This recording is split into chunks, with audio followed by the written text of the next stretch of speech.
working in a restaurant, being able to cook with fresh food and having all these great ingredients, and being right on the oyster farm, on the Shellfish Farm, and having these things right at our fingertips. There's a lot of creativity and a lot of playing around, which is nice. Hi, I'm William, and I work at Taylor Shellfish, and I'm a cook and a sales associate for the most part. Yeah, the biggest draw for me was getting to have a completely primarily shellfish and seafood palette to work with for creating dishes. You're right here, you can see the boats out there pulling clams out of the bay while you're eating the food that comes from this bay and bays around here. I think that's a big draw, and then just the fact that it's such a Northwest experience, being right out in the weather, cracking an oyster and being right at eye level with the ocean. I mean, as a customer, I think it's all in the experience. It's just everything is so local and sustainable, and yeah, it's a fun experience. We have more of a restaurant format to our serving template now, whereas before we had barbecues outside and had shuckers, and you could go shuck your own oysters and cook them. Of course, very pre-COVID concept, out next to people, sharing germs and things, which was great, and I think a lot of people really enjoyed that. That's the way they had done things for years.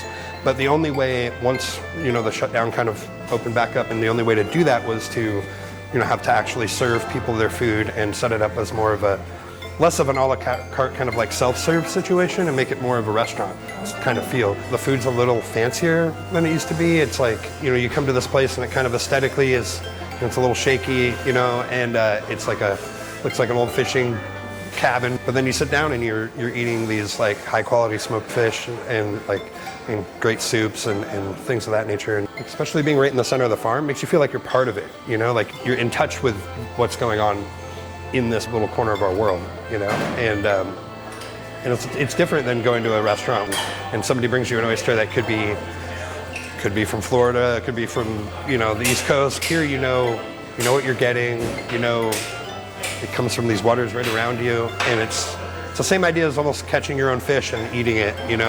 It's one step away from that, and I don't know how to word that feeling really. I don't know how to describe it entirely, but for me it's familiar. It feels like home,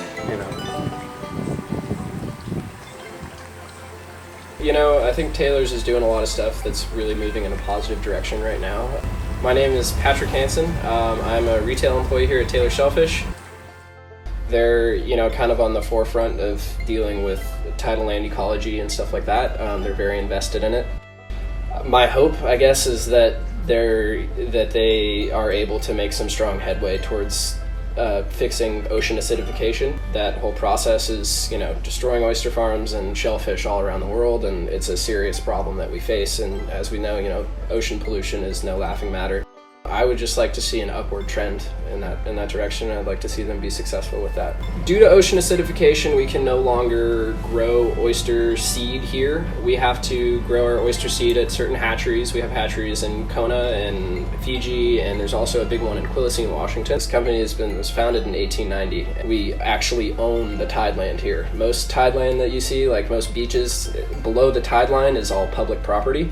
But here, once the tide goes out, it is considered private property because we were able to buy that tide land before the policy of public tide lands was declared, so we got grandfathered into the system. Taylor's is very invested in the ecology and the health of Samish Bay. So they've done a lot of campaigning for cleaning up the bay, cleaning up any sewage runoff, and being really particular about the way that the environment is treated around here. All those oysters that we have out there are really good for the water.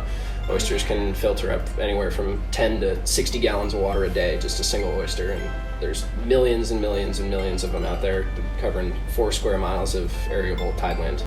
If the oysters are not healthy, then they're not making any money. So, you got to keep the bay clean, and it's a win-win. The environment wins, and so does Taylor's.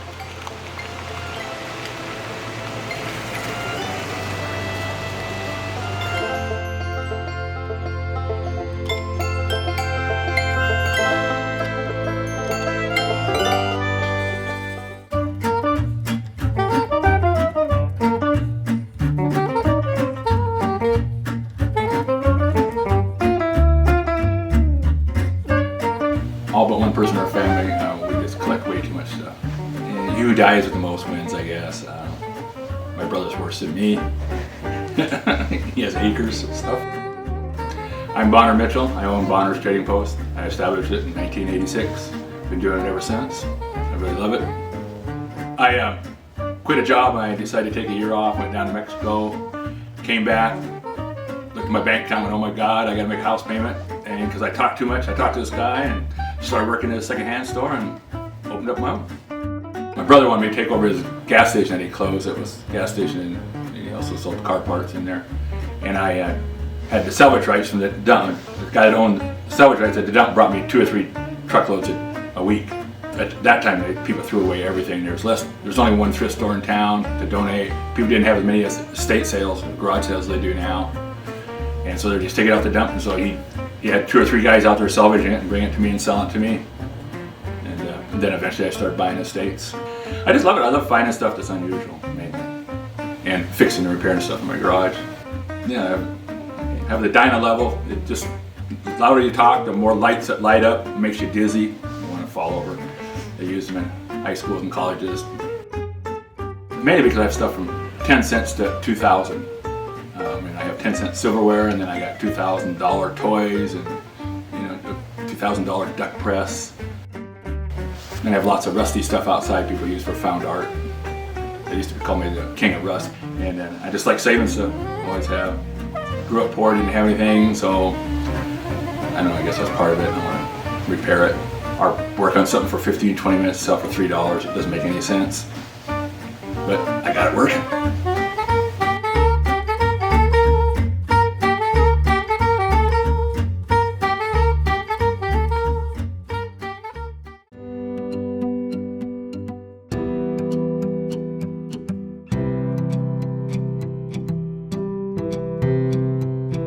We specialize in providing Americana bakery like pies, cinnamon rolls, cookies, brownies, bars, things like that. Hi, I'm Lisa Cooney and I run the Farm to Market Bakery. We have 3 employees, and myself and my husband, we make all the baked goods. With the exception of the bread, we get from the bread farm to make on our sandwiches. We have an orchard on our property here. We grow as much food as we possibly can, and then we work with local farmers to substitute what we can't grow. We get local blueberries from the area, but we have apples, pears, plums, all on the property. We've become quite the lunch spot. We have sandwiches and soup and these beautiful gardens outside for people to sit outside and enjoy nature. If you're from the city, people like to come up here and just be a part of this. The Farm to Market Bakery was originally in Edison, and it was for sale, and it just kind of felt right, a right move. My family's from here. We've always kind of wanted to settle back down here, and what a great opportunity to have a small community-based bakery. I'm not like a trained baker. I've definitely learned along the way. This is kind of embarrassing, but the week before we actually purchased the bakery, I was baking cupcakes out of a box for my 8-year-old daughter. She's 21 now. I'm like, I can't believe I'm doing this. But that's the truth. That's how that happened. What makes this rewarding for me, I guess, is that the customer interaction, I get to know them personally, I get to see their kids grow, and I feel like I'm providing a space for people to have that interaction.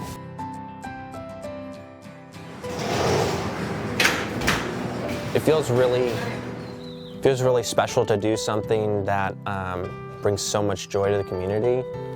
It really makes me feel like I belong here. You know what I'm saying? Hi, my name's Ezra, and I'm the lead baker here at the Farm to Market Bakery. I'm the guy who makes everything. I take a lot of pride in the cinnamon roll recipe, especially.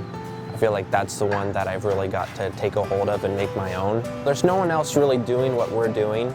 Most people around here, when they open a business, they're like, oh, I should try and reinvent the wheel. We're just making the wheel, if you catch my drift. I guess our goal is to just make these recipes as they were intended. And I think that's what makes us stand out. It's because we're just doing basic baked goods really well.